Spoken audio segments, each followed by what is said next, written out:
So, for this video, ituturuan ko kayo kung paano po tayo mag-apply ng Atomic Card. So, dito, click lang natin, apply for Atomic Card. Ayan. So, click natin yan. Tapos, dito natin makikita kung anong meron. Ayan.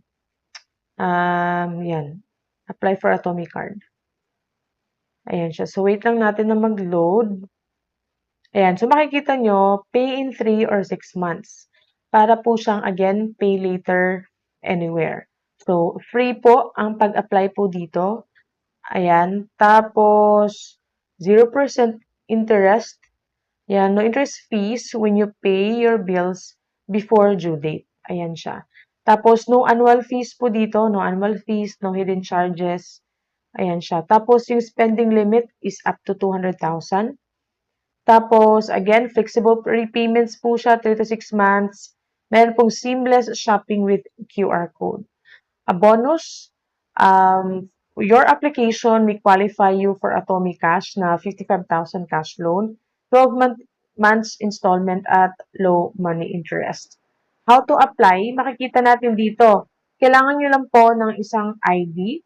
Your valid ID could be SSS, UMED, driver's license, passport, or national ID. Make your application exclusive on the app.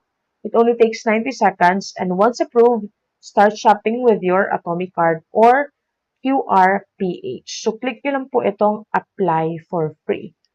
Ayan. So, agree and continue. Ayan. Tapos, you have to choose kung ano yung color ng card. If girly-girly kayo, pink, may white, at saka may blank. So, I think I like white kasi yung Maya medyo may pagka-black. So, I'll choose white for this. Ayan. Tapos, ayan. I-green nyo lang po yung need a physical card. Ano. Tapos, within 10 working days po yan, isi-send po sa atin by mail. So, maganda din naman yung black po, but I think I'll go for white. Tapos, click on next. Yan, share your information, installed app access, location. Click nyo lang po yung allow access. Okay, allow access lang natin. Ayan, only this time. Ayan siya. So, next is you have to verify your identity. Yan. Requirements for taking an ID photo. Ayan siya.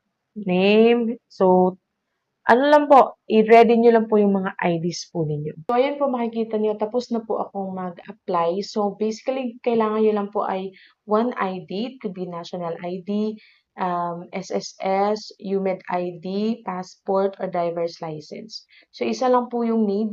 Tapos, i-fill out nyo lang po yung mga information na hinihingi po nila, like your address, your salary, kung saan ka nagtatrabaho, ganyan. So, i-fill out na po natin. Tapos, facial recognition, ganon.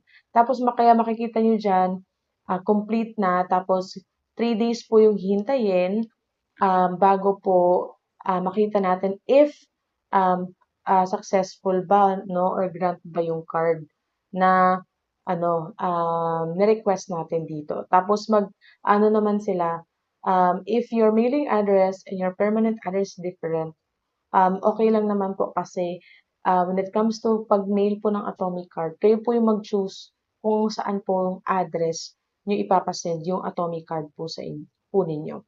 So, yun po makikita nyo, verify identity, information, at facial verification. Pagkatapos nun, wait lang natin ang approval po nila. So, ganun lang po, napaka-easy lang po talagang mag-apply po dito kay Atomic. Okay, so I think hanggang dito lang po yung ating video. Thank you so much po for watching. Have a great day and God bless po sa inyong lahat.